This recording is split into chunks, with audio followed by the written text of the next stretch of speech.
Well, good morning to the Little Farmer's Farm with me, Guru Mafinda, and we're back from Skegness, Skeg Vegas, where we've just come back from our holidays at Bucklands, and it's a fantastic little holiday park over there at Skegness. The whole town, really, the whole area is nice. I heartily recommend it. And we met one of our viewers, one of our followers. I never got his name though. He was a pleasant chap with his family, and we'd just been watching The Masked Singer. I won't give away who the secret singers were, but yeah, it was a good do. We just come out of there, we bumped into you, so nice to meet you, pal. That's a noise you get next door called Mick Derbyshire. I'll show you what he's been up to in a minute, but I better get cracking because there's plenty to harvest. Look at these Greek Gigantes beans. You turn your back. I've been away for a week, and it's ridiculous the amount of growth that we've had on these, and blossom. Now with any bean or pulse, you get the flowers first. Now hopefully with the amount of blossom that we've got on these, we'll get hundreds of them. Wherever these grow, if they get pollinated, if we're lucky enough to get them pollinated, we're going to get a bean pod. And these are the Greek Gigantes beans. 5 of them, 5 plants in here. Not seeing any bean yet. But what you get with these, with them being masters of disguise, they'll be hidden in the bean pods. I'm looking forward to them. Butter beans, Greek Gigantes. But if you look at that, they're getting ridiculous. Jack and the beanstalk. But yeah, we've got the peas. The peas are ready to harvest. Some of these peas are ready to come out, actually. You can see they're dying off down here, but I'll get all the pods off them because they're all nicely well filled, and they'll be appreciated by the lady farmer and the kids. I don't like them raw, me peas, I'm weird, but they certainly do, and they'll be blasting their way through them, so I'll get them harvested. There's that picking. A couple of pound of peas, there's about half a bucket full of peas. So I've cleared all these out from here because they've done the duty, and they're in the composting bins down there. I'm going to weed all this now, get it all nice and neat and tidy. And the trellises and soil is all clear. No one would ever know. But yeah, not bad, not a bad haul of peas. About £3 of peas there. Just waiting on for the. I've got my fingers crossed for these butter beans. I really like butter beans. They're all grabbing on, aren't they? Tenacious little beasts, the butter bean. Well, if we get the beans coming out from all of these, and then if we get half of them coming off, we're going to get a big crop this year of these.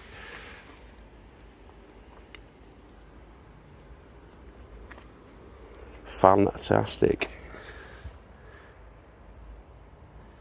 Get them all the blossoms creeping about.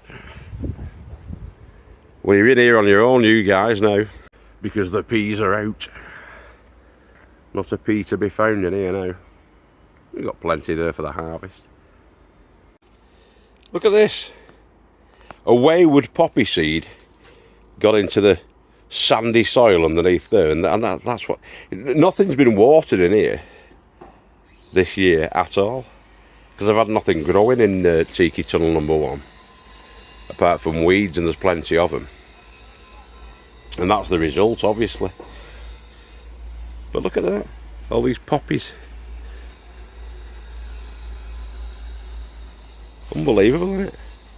It's pretty. I'm going to leave that. I'm going to clear everything else out, but I'm going to leave that plant in because I like it. It's aesthetically pleasing to the eye, so it gets a place in Tiki Tunnel number 1. He's just started fixing that bloody roof. Not Mick. Mick's just gone now. I'll show you what he's been up to in a second. But they're building houses over there, new houses, which is good, isn't it? We need new houses. So I'm just in the brassica house now, the brassica cage, and we've had some more side shoot action on the broccoli. I'll show you. So as previously discussed, when you cut the main heads off of the broccoli, you get the side shoots coming on, and this will be the third harvest of the side shoots that come up from off the main stem. And these are essentially like little broccolis as you would find in the supermarket packets as they're coming up. But you've got to be careful, otherwise you get the bolting. So because we've been away for a week, they've started to bolt and they've started to go to flower, a lot of them, into blossom, which is the plant's natural tendency, really. It wants to reproduce itself, doesn't it? We've got loads down there on the purple sprouting, but there are quite a few that are still ready for taking. But they are due for bolting, as you can see. That's Mick pipping his arm. So we're going to take some of these. In fact, we'll take them all, and again, parboil and freeze them. So we've got them for storage. Let's see what we can get from these. Okay guys, that's the fourth picking of the broccoli. And as I hope you can see on this, there's quite a lot of good leaf. You can eat every part of the broccoli plant. So I'm going to take some of the good leaf that's left on there and make a soup with it. So I'll just top up my little bucket there with the leaf, and we'll get a soup on the go. I think these cabbages are about right now as well. I'm going to take a couple of these. So we're over on Magical Mick Derbyshire's side, Old MacDarby's farm, and I'll show you what Mick's been up to. It's good. So this is the timber built 12 by 12 foot greenhouse that Mick's on with.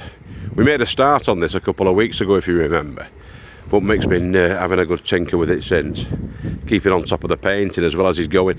He's put the infills in there and on the roof of it, and he's also put a shower door on, a glass shower door. If you have a look at his channel, you'll see that. But there's infills gone down there as well, noggins as I call them. So it's getting firmer all the time and more braced all the time. It's got that tensile strength, that structural stability, which is difficult to say when your tooth's hanging out. But that's it. It's looking the part. He's going to be starting putting the glass in tomorrow. I'll just give him a bit more timber there in here, some 2x1. He's going to be sticking the timber in. I'd start with the roof first, Mick, if you can. Makes it easier. But it's entirely up to you, my friend. And then use the 2x1s set in to create frames, and get your. I'd use polycarbonate, but he's using a mixture of polycarbonate and glass for this. But what would be ideal for the roof is the sort of 12mm polycarbonate, I'd say, for the roof, if you can get hold of any. And it'll be as strong and solid as a rock. Them roofers up there making loads of noise. But yeah, that's what Mick's been up to. It's good, isn't it? Like I said, me and him started the framework, and because I've been off this week, he's done plenty more on it. And it's getting there now. Which is good, isn't it? Anyway, onwards and upwards. I'm actually going to be filling up, sticking some more of my leaf matter in your composting area, because mine's getting right full at the minute, Mick. So I'm going to be filling up your compost corrals with that. Sound. All makes for good good growing medium, that, in the future. Anyway, there's the couple of nice little cabbages that we took out of here. I'm going to leave those ones in and let them carry on a bit more. I'll tidy away all the manky leaf at the bottom and just leave them in for a bit longer, those ones. You can see the kale is still flourishing. That's a kale spider there. Where is he? Or she? Definite spider knocking about there. Anyway. Now before composting, I just check for any issues with the root system, or if there's been any burrowing from the cabbage root fly, and there hasn't been any club root either on these ones, which is good.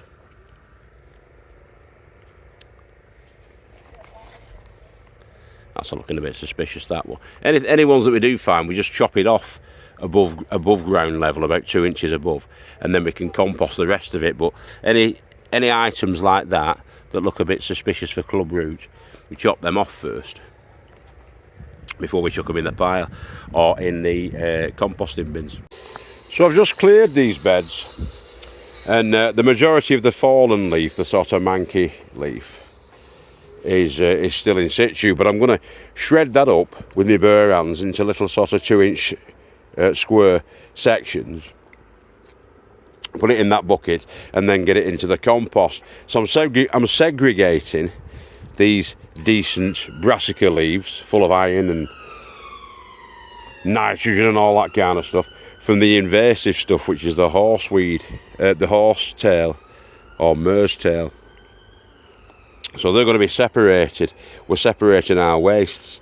So this stuff we can't use for composting, because it'll infest the compost and ruin it.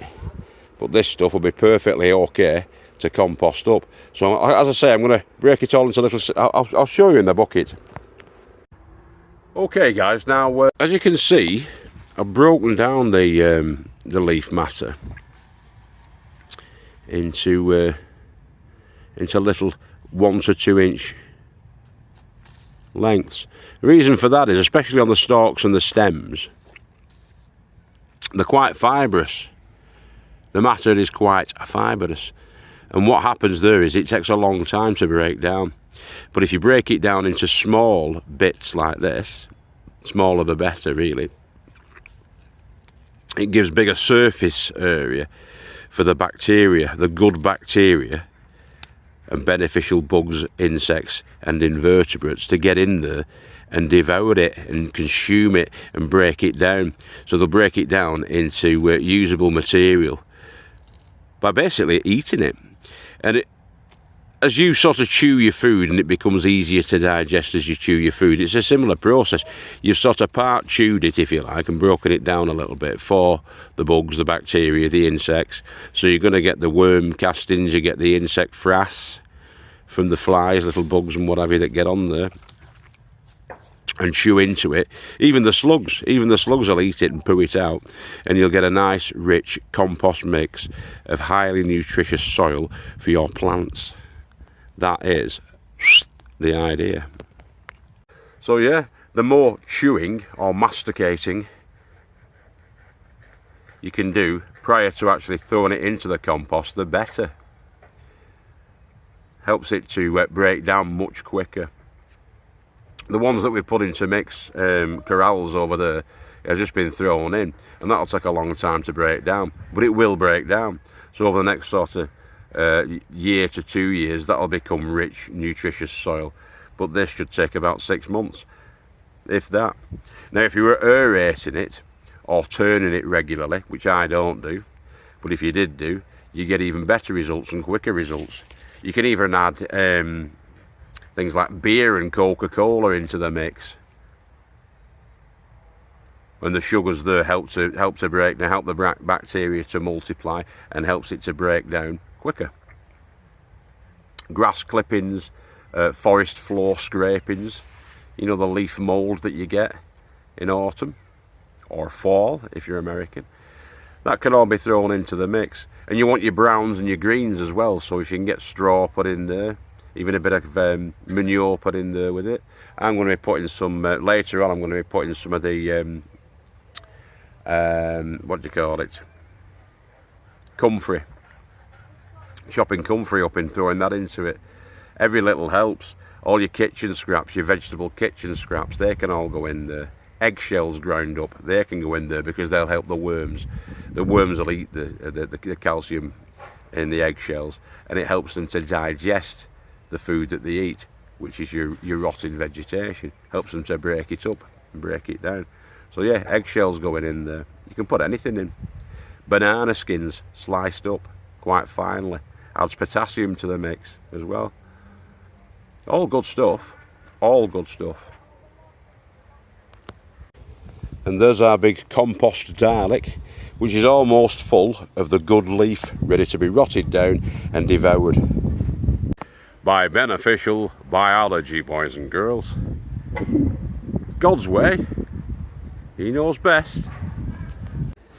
So horse's tail, bindweed and other crappy leaves go in there, and then in the barrow then to be taken up to the top and disposed of off site.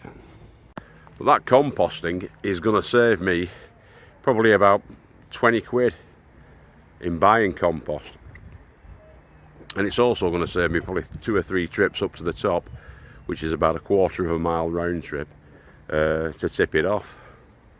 So it makes sense, all around makes sense. So these beds are a lot different from what they were, aren't they? This kale's still thriving, and it should continue to thrive until the new year. I think we took it out in about January or February last year, the last of the kale. We've got the cabbage there, we've got some beetroot there. So there's still stuff growing in here. It's just looking a bit more shot at, isn't it? A bit more barren. But there comes a time for any plant, as any creature, when it's time to get shut and get fresh.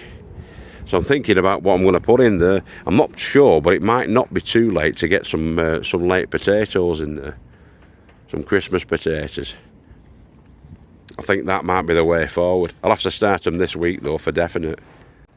What do you think, boys and girls? Shall we chance it? I don't see why not. You know, we've got about 10 good weeks, maybe even 12 decent weeks coming up, hopefully, where it's not going to be too cold for them. We only really get the frost mid-November, so I think there is time for some new potatoes to get them in the ground. Why not? Why not? Like I say though about the kale, there's nothing wrong with that kale, and thus far it hasn't been too affected by the whitefly. You can see a few of the buggers knocking about though, so I might have to keep an eye on that. There were none on last week, but now there's a couple knocking about.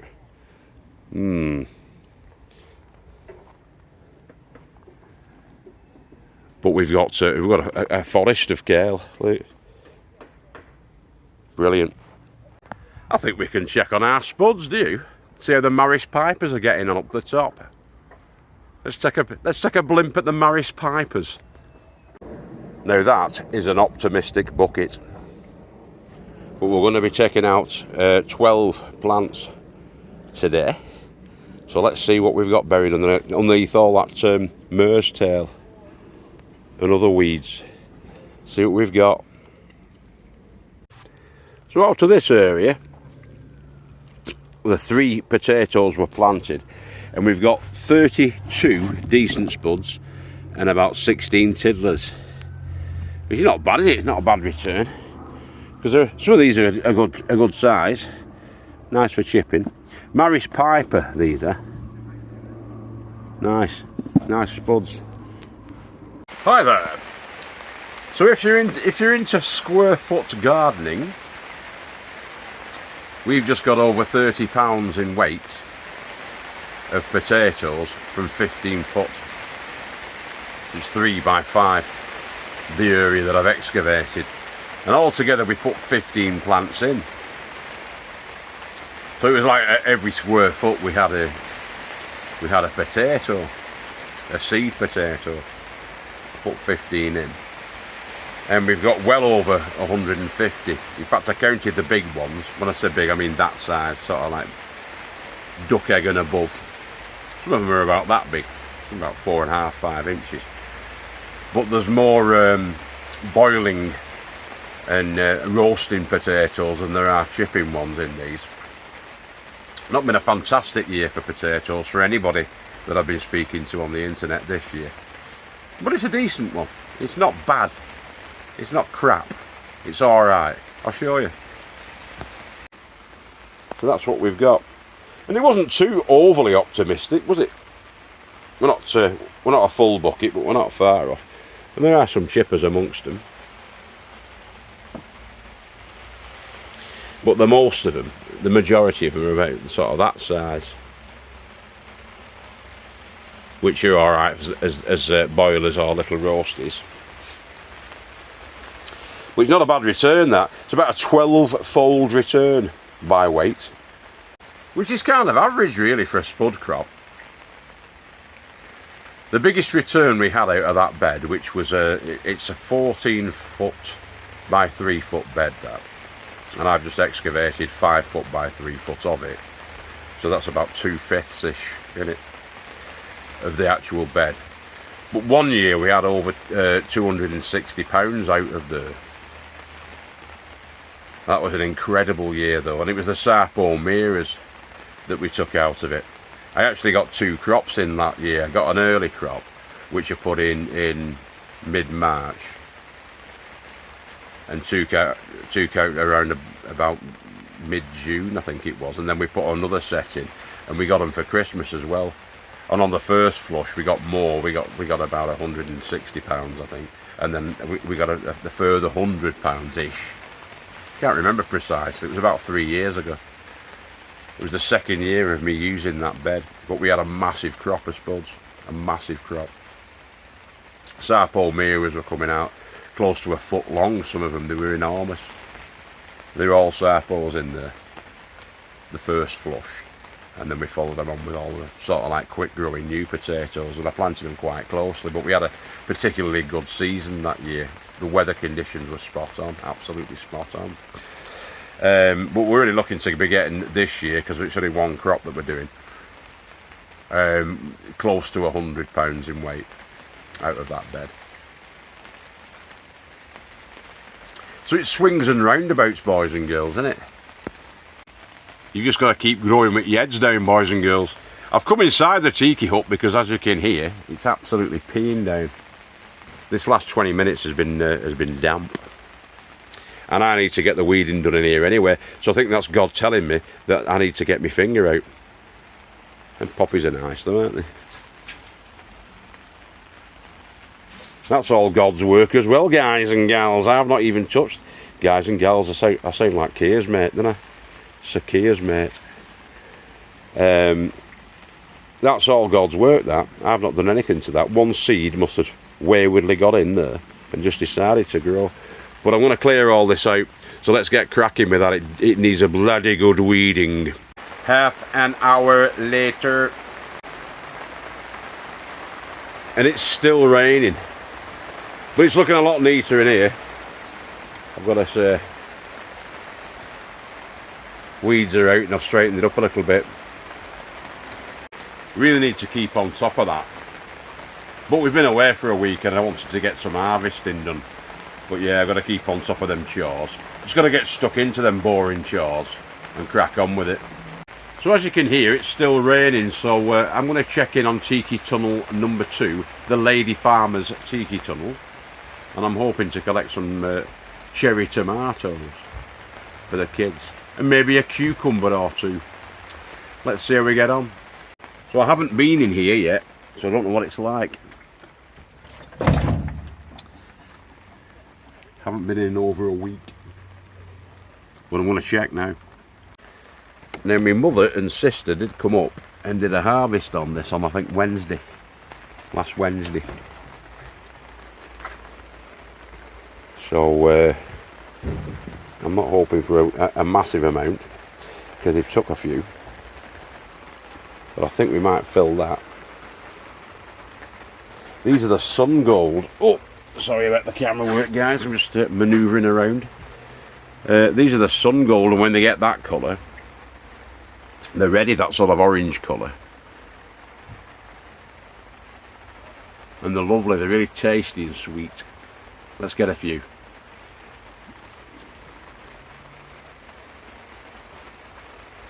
Let's break them against the knuckle if I can. Look at that, look, beauty. Some nice Sun Gold cherry tomatoes there. I've just eaten one. They're lovely. A few super sweet 100s there to add to the collection. Lovely. Still peeing down, boys and girls. I don't think much of this heat wave that we're supposed to be having. Well done, BBC. Right. Cucumbers. So I'm going to get the lads a cucumber apiece, I think. Yeah, we've got a few. About 7 or 8 still on. Right, I'll make a selection. Now these don't have the length of the first few that we picked, but they've certainly got the girth. So they're not too bad. Yeah, they'll do, won't they? Okay, chaps and chapettes, that's me. Complete for today anyway. I'm going to get myself off back to the homestead now. I'm off for the rest of the week. I'm only back in work next Monday, so that's good, isn't it? So I'll get the harvest back to the homestead. Catch you in a bit. Keep growing with your heads down. Be good to yourselves and each other, and remember we love you all. If you're a lady, you've been beautiful, fantastic and fragrant. If you're a gentleman, you've been forthright, virile and masculine. And if you've been something in between, you've been something in between. I've been Gouda Muffinda. This has been the Little Farmer's Farm, coming to you from Eden. A very damp Eden today. But yeah, keep going with your heads down. That's the key. Ta-ra, boys and girls. Have a good one.